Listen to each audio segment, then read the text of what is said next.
Hello friends, আশা করি সবাই ভালো আছে। চলে এসেছি আবার অনুরাগের ছোঁয়া চ্যানেলে আপকামিং টুইস্ট নিয়ে।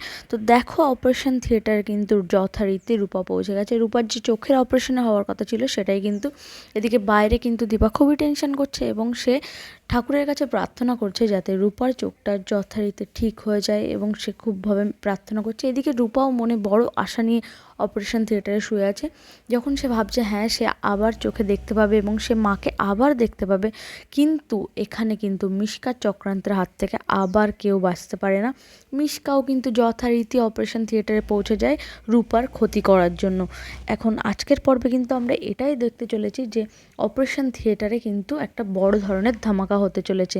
মিশকার চক্রান্তের হাত থেকে কি আদেও রূপা বাঁচতে পারবে? রূপা কি আবার চোখটা ভালো করে তার মাকে আবার দেখতে পাবে?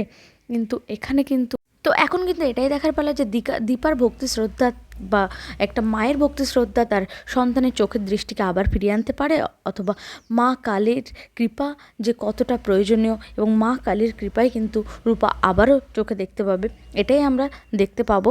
তো দেখা যাক, আজকের পর্বটা কিন্তু কেউ মিস করো না। আর এরকম নতুন নতুন আপডেট সবার আগে পেতে আমার চ্যানেলটিকে অবশ্যই সাবস্ক্রাইব করো, সঙ্গীতা স্টেট।